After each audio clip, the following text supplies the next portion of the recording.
Hello and welcome to our YouTube channel जिसका नाम है देव दिशा YTC DD। स्वागत है आपका हमारे इस यूट्यूब चैनल पर जिसका नाम है देव दिशा YTC DD। दोस्तों, LT परीक्षा संपन्न हो चुकी। LT परीक्षा का जो UK ट्रिपल SC की तरफ से जो आंसर की है वो भी आ चुकी है। उसके बाद आप लोगों ने देख लिया होगा कि आपका कितना स्कोर इस परीक्षा में आ रहा है, तो उसके हिसाब से आपको अपना सफलता का अनुमान एक तरह से लगना चाहिए या लग गया होगा। सामान्यतः ये मान के चलिए कि जो 60% है, जर्नल कैटेगरी की बात कर रहा हूँ, उसके अलग अकॉर्डिंगली ही 5-5% हर लेवल पे आप कम कर सकते हैं। तो 60% अगर किसी का भी ओवरऑल पेपर सही हुआ है, यानी सब्जेक्ट और टीचिंग एप्टीट्यूड और रीजनिंग, तो 60% वाला अपने आप को सेफ समझ सकता है। और 60 से स्टार्ट हो जाएगा, उसके बाद ये जा सकती है 55%। लगभग सभी सब्जेक्ट्स में यही रहेगा, अनुमान यही है। बाकी इसमें कोई भी ऐसा भविष्यवक्ता नहीं है कि जो आपको एग्जैक्ट कुछ बता दे, लेकिन ये मान के चलिए कि इस 60% वाला काफ़ी हद तक सेफ़ होगा, क्योंकि लगभग 80% लोगों का अनुमान है। ये ऐसा भी कोई फिगर नहीं है हमारे पास कि हम बिल्कुल सही बोल रहे हैं, लेकिन जो यहाँ आसपास लोग एक दूसरे से चर्चा परिचर्चा और यूट्यूब पे या आपका फेसबुक पे लोग कर रहे हैं। हालांकि बहुत सारे लोग, प्यारे बच्चों, ये भी ध्यान रखना, झूठ भी बोलते। आपको कहेंगे हमारा पेपर बहुत ख़राब हुआ और वास्तव में उनका पेपर अच्छा हुआ होगा, और वो आपको ये भी नहीं बताएंगे कि हम कहाँ से पढ़े या हमने कहाँ से क्या किया, कहाँ से स्टडी मटेरियल लिया। दुनिया बहुत चालाक होती है और वो आपका क्या करती है, एक दूसरे को, क्योंकि ये प्रतियोगिता है, यहाँ कोई किसी का सगा नहीं है, सबको अपनी अपनी नौकरी की पड़ी है, इसलिए कोई आपको सही रास्ता भी नहीं बताता है, जो खासकर आपका कंप्यूटर होगा। तो इसीलिए बहुत सारे ऐसे छुपे रुस्तम हैं जो बाहर तो ये कह रहे हैं पेपर बहुत टफ आया, ये हो गया वो हो गया, लेकिन अंदर से वो खुश हैं कि चलो इतने लोगों का पेपर ख़राब हो गया है और हमारा तो सही हो गया। तो 80% तो ये मान के चलिए बाहर ही रहते हैं। किसी भी प्रतियोगी परीक्षा में 80% लोग नॉन सीरियस लोग होते हैं, उनकी गिनती ना के बराबर ही करनी चाहिए। बाकी उसके बाद 10% ऐसे लोग होते हैं जो बिल्कुल यानी 90% और 90 से फिर 100%। किसी भी एग्ज़ामिनेशन में ये 90 से 100% वाले लोग होते हैं, इनमें ही फ़ाइट होती है। और 80 से 90% वाले जो बच्चे हुए, 80% वाले तो कभी फ़ाइट में ही नहीं आते। वो तो फॉर्म भर दिया, फिर इधर उधर धीरे धीरे आपका उनका बाहर होना शुरू हो जाता है। किसी को घर में प्रॉब्लम है, किसी के आपका जो है पढ़ाई नहीं हो पाई, कोई यूट्यूब ही देखता रह गया, और कोई आपका घर में खाना बनाता रह गया। तो ये लोग तो आपका सिर्फ फॉर्म भर देते हैं, इनका नहीं यानी अप टू द मार्क इनकी पढ़ाई नहीं हो पाती किन्हीं भी कारणों से। तो इसीलिए ये तो फाइट से बाहर रहते हैं 80%। किसी भी आप देख लेना, ये आपका बिलो 50% मार्क्स में रहते हैं, यानी इनके मार्क्स 50% से कम ही रहते हैं। इसके बाद अगला लेवल जो आता है वो आता है 80 to 90%। ये ऐसे लोग होते हैं कि भाई इनके भाग्य भरोसे कुछ क्वेश्चन सही हो जाते हैं, तो ये आपका फ़ाइट में आ जाते हैं, वरना आपका ये भी बाहर ही रहते हैं। लेकिन इनकी ये फिर भी सीरियस कैंडिडेट होते हैं थोड़े से, ये ऐसा नहीं होते कि 80% तक की तरह नॉन सीरियस कैंडिडेट्स हों। तो लेकिन 90 to 100% जो शेष बचते हैं, तो यानी ये जो बाकी के 10% लोग बचते हैं, 80% तो नॉन सीरियस हो गए, 10% आपका लिटिल बिट ऑफ सीरियस हो गए, और 10% आपका जिनमें एक्चुअल में फ़ाइट होती है। तो नौकरी इन्हीं 10% लोगों में बंटती है। तो ये मान के चलिए, ये 90 to 100%, यानी ये वाले जो 10% हैं, ये आपको अदृश्य, इनविजिबल दिखाई देंगे। ये आपको दिखाई भी नहीं देंगे कि बहुत ज़्यादा कहीं आपका यूट्यूब पे लिख रहे हैं या किसी न किसी की टिप्पणियाँ कर रहे हैं किसी न किसी के ऊपर, अच्छी या बुरी। तो ये अपना काम में लगे रहते हैं, यही आपका नौकरी ले जाते। और ये जीएस भी पढ़ते हैं, ये मैथमेटिक्स भी पढ़ते हैं, ये पूरा एक यानी सब कुछ पढ़ के बैठे होते हैं। और यही लोग फ़ाइट दूसरी जगह भी करते हैं, सब इंस्पेक्टर में भी यही लोग फ़ाइट करते दिखाई देंगे। डिग्री कॉलेज में भी अगर वैकेंसी आएगी तो वहाँ भी ये फ़ाइट करते दिखाई देंगे। प्राइमरी में भी यही लोग रहते, ये मान के चलिए, क्योंकि आज की तारीख में नौकरी लेना सबकी प्रायोरिटी होती है। तो वो निचले लेवल से लेकर, पहले तो बीएड वाले भी प्राइमरी में चले जाते थे, इसीलिए ये नीचे से लेकर ऊपर तक अब ज़रा प्राइमरी का अलग एक हिसाब हो गया। लेकिन फिर भी जिन्होंने डीएलएड किया होता है वो समूह गया की नौकरी में, या उन्होंने बीएड भी कर लिया होता है, तो वो यहाँ भी फ़ाइट करते हैं यहाँ के। तो ऐसा कुछ नहीं है कि वो भी बाहर रहते हैं, वो भी फ़ाइट करते हैं। तो यही 90 to 100%, यानी यही जो 10% होता है, यही नौकरियाँ ले जाता है और हर जगह ले जाता है। ग्रुप सी में भी ये ले जाते हैं और वो भी ले जाते हैं। तो ये 90 to 100%, यानी ये वाले 10% कौन लोग होते हैं, मैं बता ही रहा था। ये जीएस भी पढ़ते हैं, इनकी हिस्ट्री भी होती है, ये पॉलिटिकल साइंस भी पढ़ के बैठे होते हैं, ये इकोनॉमिक्स पे पढ़ के भी बैठे होते हैं, और ये आपका मैथमेटिक्स भी पढ़ के बैठे होते हैं, रीजनिंग भी, उत्तराखंड भी, ये सब कुछ पढ़ के बैठे होते हैं। ये उस तरह के लोग नहीं होते, जैसे कि एक बच्चे ने मेरे उस पर कमेंट किया था कि एलटी और प्रवक्ता जीएस नहीं पढ़ता। पता नहीं कौन सी दुनिया में कौन आपके टीचर लोग हैं या कौन आपको ये ज्ञान देता है, मुझे ये समझ में नहीं आता।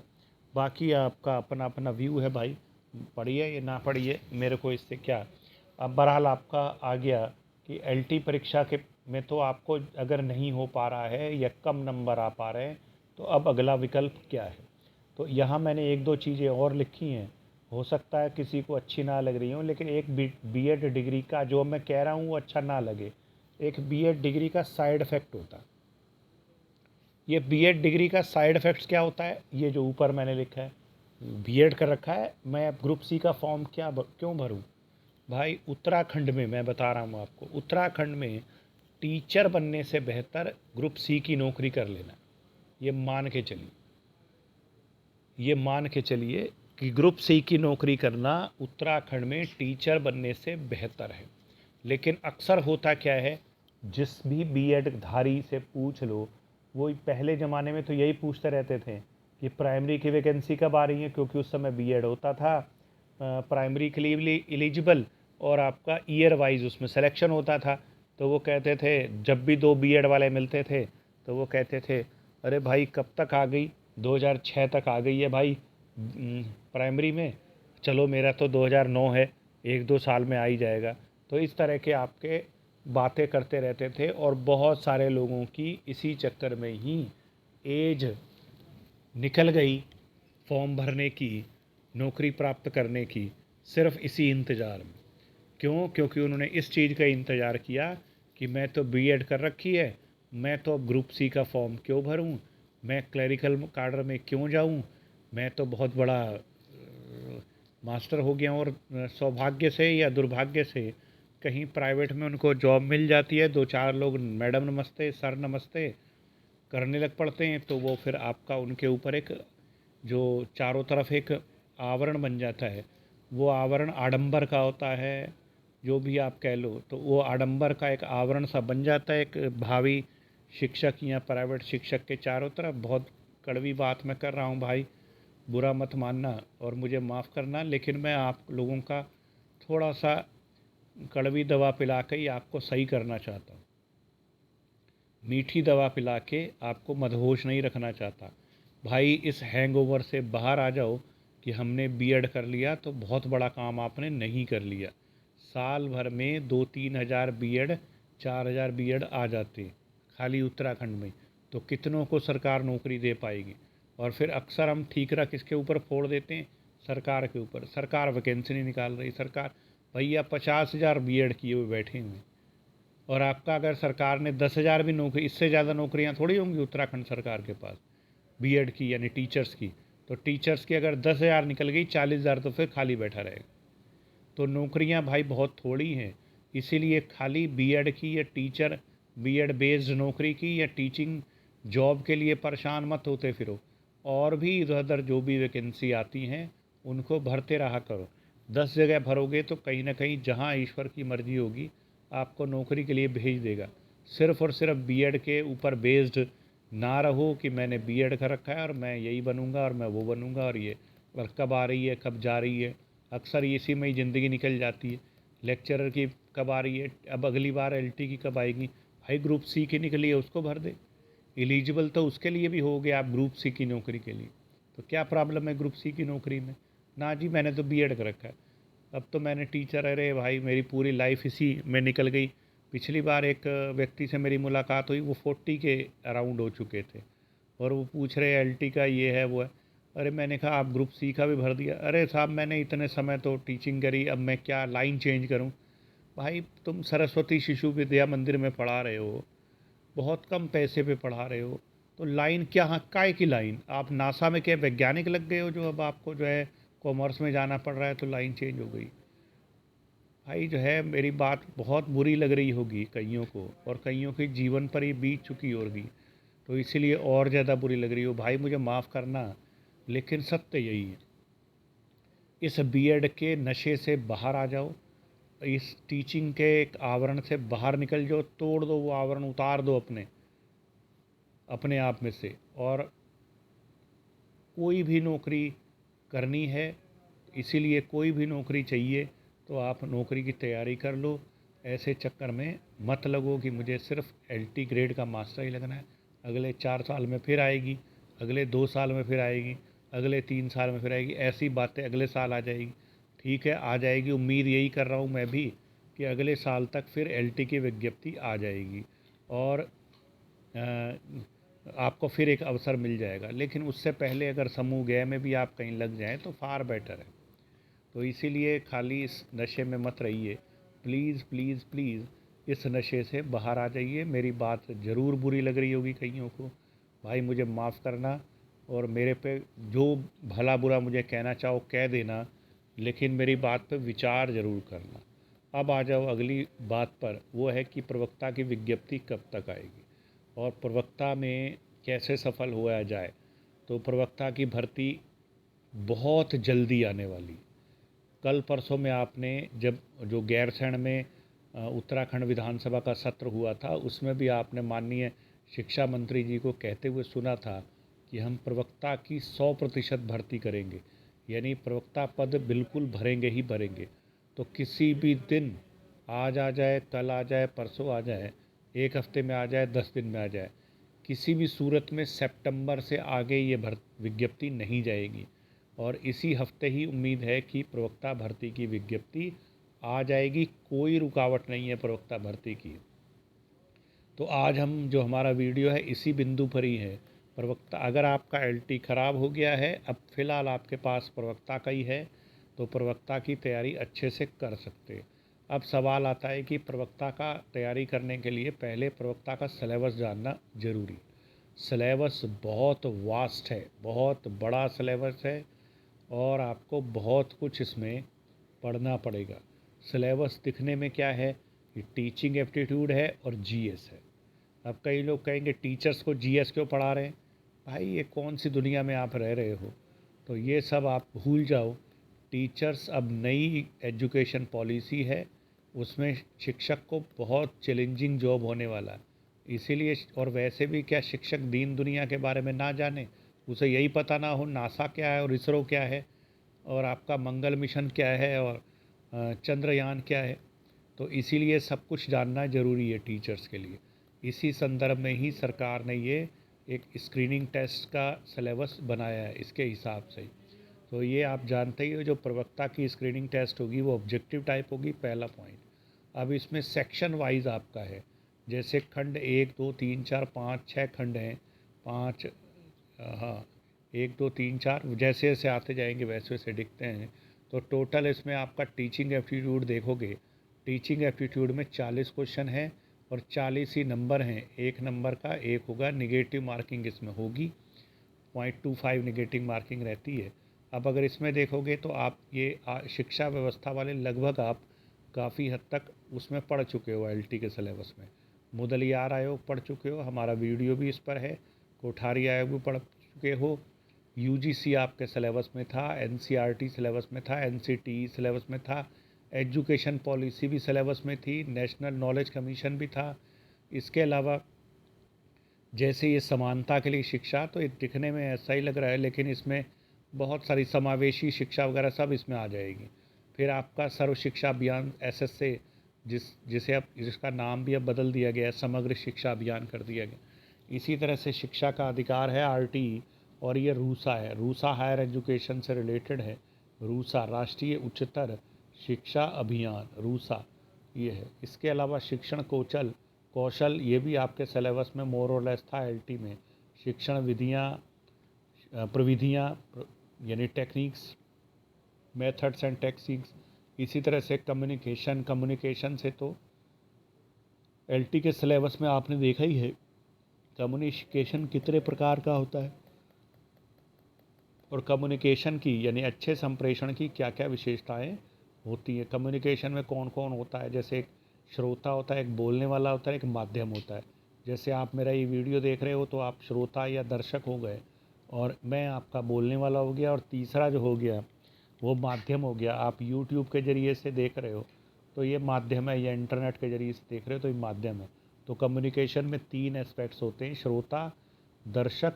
उस श्रोता या दर्शक एक ही बात हुई, और आपका जो संप्रेषण करता है, संप्रेषण जो भेज रहा है, जैसे कि यहाँ पर मैं आपको भेज रहा हूँ, और जिसके माध्यम से आप देख रहे हो। तो 3 चीज़ें, तो ये सब इसमें पढ़ने को मिलेगा। इसके अलावा ये मूल्य हैं, वैल्यूज़, एजुकेशन के वैल्यूज़, कक्षा अनुशासन, विद्यालय अनुशासन, शैक्षिक नियोजन। इसमें से लगभग अगर आप देखोगे पूरे सिलेबस में, ये एजुकेशन टेक्निक्स ये भी आप पढ़ चुके हो।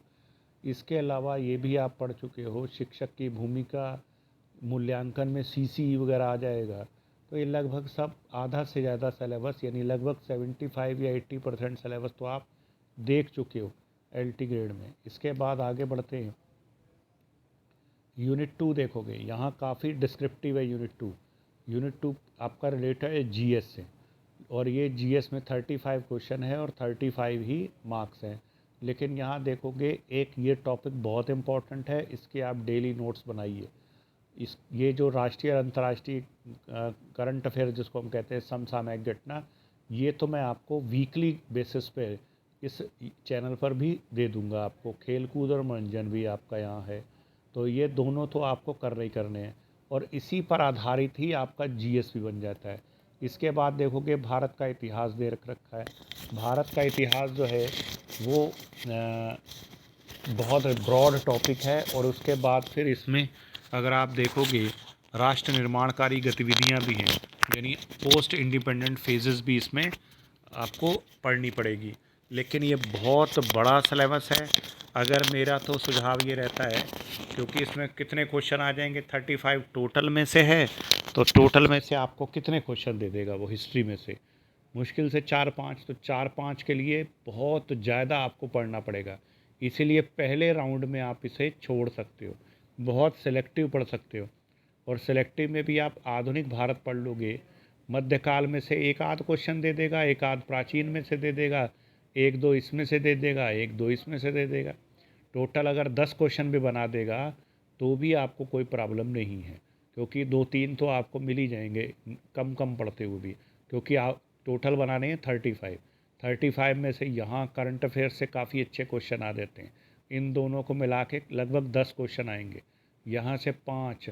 इसके बाद अगर आप देखोगे भूगोल है, भूगोल भारत का भी पढ़ना है और विश्व का भी पढ़ना है। इसके अलावा आप देखोगे तो देख लो कितना बड़ा सिलेबस बनता है।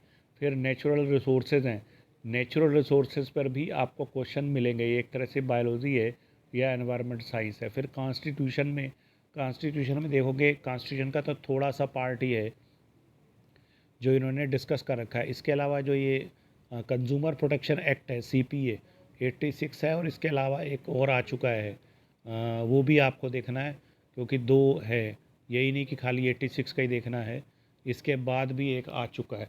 फिर इंटेलेक्चुअल प्रॉपर्टी राइट, IPR है, ये बौद्धिक संपदा अधिकार, IPR इंटेलेक्चुअल प्रॉपर्टी राइट, ये भी है। शिक्षा का अधिकार अधिनियम है, सूचना का अधिकार अधिनियम है। तो यहाँ पर इसमें ये वाला सिलेबस आप पूरा कर सकते हो, क्योंकि ये सिलेबस कम है और आप आराम से कर सकते हो।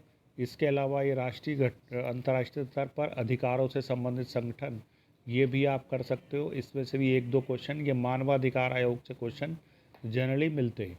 इसके बाद ये जनरल साइंस है, जनरल साइंस को भी एक बार आप छोड़ सकते हो क्योंकि इसमें बायोलॉजी बेस्ड क्वेश्चन ही मिलते हैं। तो थोड़े से बायोलॉजी के क्वेश्चन आप देख सकते हो, जैसे आदमी का टेम्परेचर कितना होता है 37 डिग्री सेल्सियस, ओजोन लेयर, इस तरह की क्वेश्चन ये निचले लेवल पे आपको 9th सेक्शन में मिल जाएगी। तो यहाँ पर आपको ज़्यादा मिलेंगे क्वेश्चन, पर्यावरण प्रदूषण, जलवायु परिवर्तन, और जो डिस्क्रिप्टिव टाइप क्वेश्चन यहाँ से आपको मिल जाएंगे। कथन और इनमें से कौन सा कथन सत्य है, कथन और कारण, वो वाला आपको यहाँ से मिल जाएगा।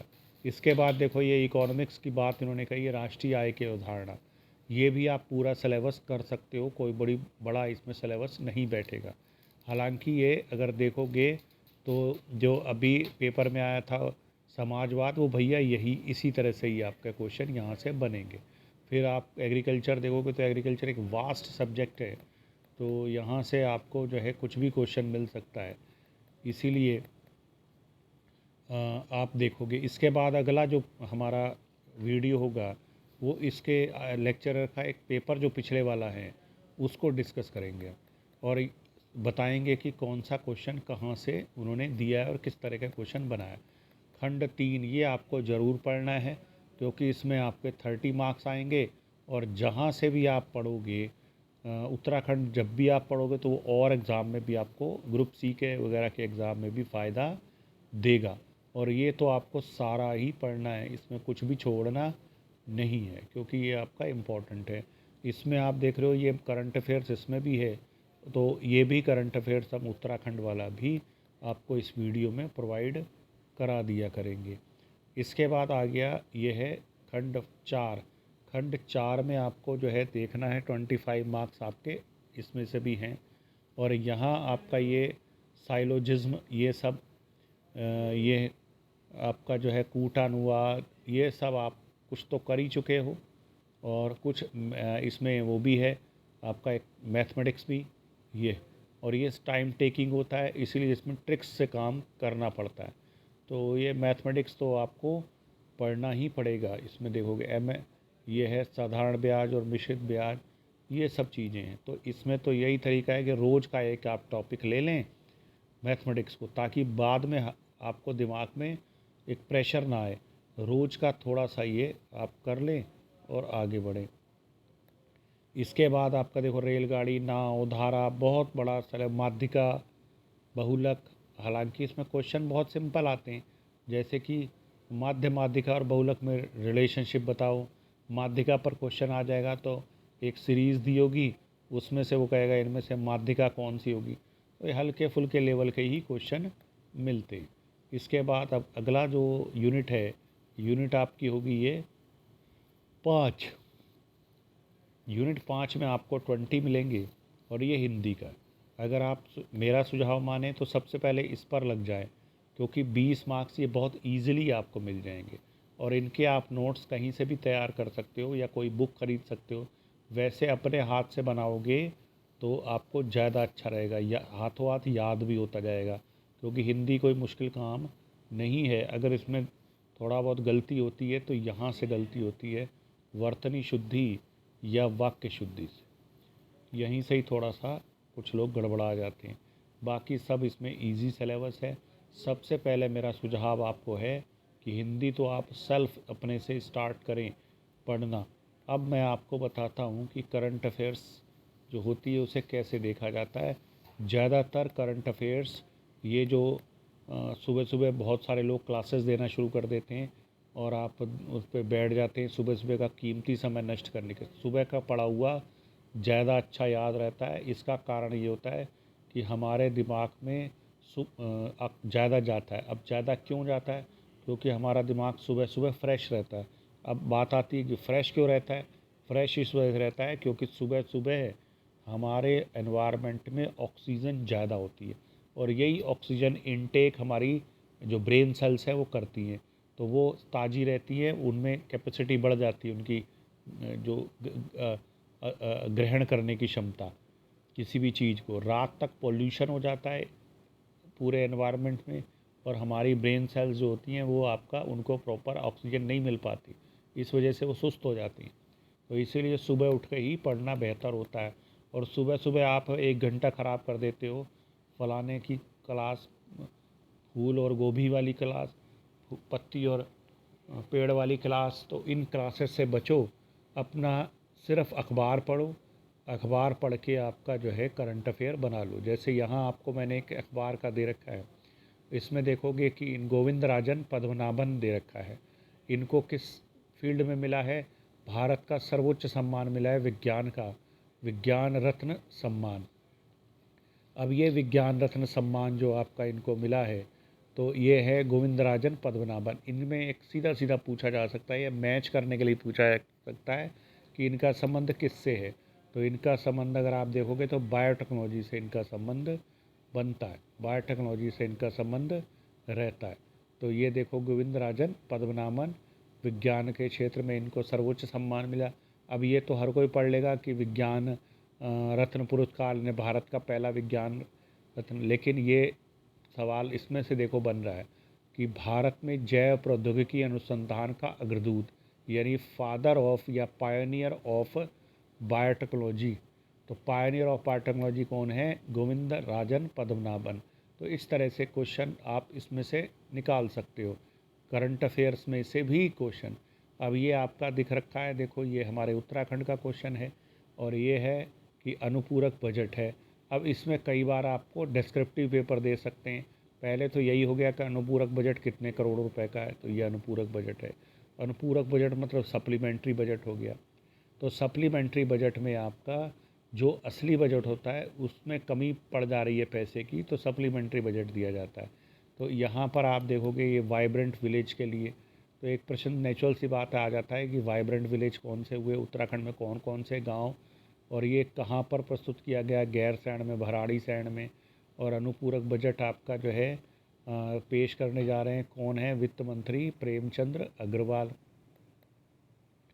तो ये आपका इस तरह से इसमें से क्वेश्चन बन सकते हैं। फिर आपका जैसे ये है भारत और पोलैंड में, तो इसमें बहुत सारे क्वेश्चन, इसमें जब भारतीय प्रधानमंत्री पोलैंड गए हैं, और ये देखिए जनवरी 2025 में यूरोपियन यूनियन का अध्यक्ष भी पोलैंड बन जाएगा। पोलैंड कहाँ पर है आप बताएंगे? मध्य यूरोप में, ये भी पूछा जा सकता है। इसके अलावा पोलैंड में जब गए हैं तो कितने साल बाद गए हैं? 45 वर्षों बाद भारतीय प्रधानमंत्री गए हैं। वहाँ के प्रधानमंत्री का क्या नाम है? वहाँ के राष्ट्रपति का क्या नाम है? वहाँ की जो राजधानी है, पोलैंड की राजधानी, उसका क्या नाम है? इसी तरह से वहाँ कौन सी मुद्रा चलती है? तो यहाँ इस तरह से ये क्वेश्चन एक ही उस पर बहुत सारे बन जाते हैं, और इसी तरह से ही क्वेश्चन आते हैं। ये टेक्सास में आप जानते ही बजरंगबली की मूर्ति बनाई गई, जो अमेरिका की तीसरी सबसे ऊंची मूर्ति है। और आपका न्यूयॉर्क में स्टैचू ऑफ लिबर्टी और जो ड्रैगन है उसके बाद ये सबसे बड़ी मूर्ति है। तो ये तो फैक्ट बेस्ड क्वेश्चन है। इसी तरह से देखोगे बांग्लादेश में बाढ़ आ रखी है। बांग्लादेश 10 दिन के अंदर दूसरी बार चर्चा में है। एक बार तो आप जानते हैं बांग्लादेश में विद्रोह हो गया, इस कारण चर्चा में है, और अब वहाँ बाढ़ आ गई है। और यहाँ से आपका क्वेश्चन देखो, गुमती नदी, गुमती नदी कहाँ पर है, ये क्वेश्चन आ जाएगा। इसी तरह से दुम्बुर डैम, अब आप कभी पढ़ोगे नहीं किसी भी किताब में, चाहे कोई भी कितनी भी बड़ी से बड़ी किताब ना देख लो, उसमें आपको दुम्बुर डैम कहाँ पर है ये नहीं दिखाई देगा। और वही आपसे पेपर में पूछ लेगा दुम्बुर डैम किस राज्य में। अब आप जो है कभी त्रिपुरा की तरफ निशान भी नहीं लगा पाओगे, सोच भी नहीं पाओगे कि त्रिपुरा में भी दुम्बुर डैम हो सकता है। तो इस तरह से जो है करंट अफेयर से ये क्वेश्चन यहाँ से बनते। यानी करंट अफेयर से करंट अफेयर के ही क्वेश्चन नहीं बनते, बल्कि हिस्ट्री, ज्योग्राफी, इकोनॉमिक्स, इनके क्वेश्चन भी इसी पर बेस्ड बन जाते। तो आपको इस तरह से पढ़ना है। ये मेरी जो समझ थी उसके हिसाब से मैंने आपको बताया कि किस तरह से आपको प्रवक्ता पद वाले की तैयारी करनी है। बाकी आपकी मर्जी भाई, हमने तो अपने हिसाब से ही बता दी। सबसे पहले आप हिस्ट्री हिंदी पढ़ना शुरू कर दो, हिस्ट्री मत पढ़ो अभी। हिस्ट्री बहुत बड़ी है, उसी में ही उलझ जाओगे। 3 महीने में हिस्ट्री कहीं ख़त्म होगी, और 3-4 महीने ही मान के चलिए आप, 3-4 महीने बाद पेपर भी हो जाएगा। तो इसीलिए सबसे पहले हिंदी को हल्के फुल्के हाथों से शुरू कर दो। आपको लगेगा कि कॉन्फिडेंस हो जाएगा कि 1 यूनिट तो हमने एटलीस्ट ख़त्म कर दी है। तो एक यूनिट आपकी ख़त्म हो जाएगी। फिर साथ साथ ये जीएस, इसको मैथमेटिक्स वाले पोर्शन, रीजनिंग वाले पोर्शन को भी करिए। 1 आध 2 महीने में ये भी 1 डेढ़ महीने में ख़त्म हो जाएगा। उत्तराखंड आपको पढ़ना ही है। हिस्ट्री मत पढ़िए, बाकी वाला इसमें से पढ़ लीजिए, तो डिफाइंड टाइम में आपका सिलेबस कंप्लीट हो जाएगा। और आपको टीचिंग एप्टीट्यूड तो लगभग आपने 70% LT ग्रेड में पढ़ ही ली। तो मेरा ये वीडियो आज यहीं तक रहता है। उम्मीद है आपको मेरी कुछ बात कड़वी भी लगी होगी, कुछ अच्छी भी लगी होगी। अच्छी लगी हो तो भाई जुड़े रहना यूट्यूब चैनल के साथ। बुरी लगी हो तो 1 सेकंड लगता है, आप क्लिक करना, अनसब्सक्राइब कर देना मेरे को। और आप जहाँ से अच्छी बातें आपको मीठी मीठी सुनाई दें वहाँ चले जाना और उनकी बातें सुनना। मेरे को क्षमा करना अगर मैंने आप लोगों में किसी को दिल दुखा दिया हो। तो आज का वीडियो मेरा यहीं तक ही, आपसे क्षमा याचना के साथ अगर मैंने किसी का दिल दुखाया है। बाकी मैंने तो आपको सही रास्ते पे लाने के लिए सब चीज़ें कही हैं। फिर भी आपको बुरा लगे तो मैं आपसे माफ़ी मांगता हूँ। इन्हीं शब्दों के साथ आज का मैं ये वीडियो समाप्त करता हूँ। जुड़े रहिए हमारे यूट्यूब चैनल से अगर आपको हमारी बात पसंद आए तो। धन्यवाद।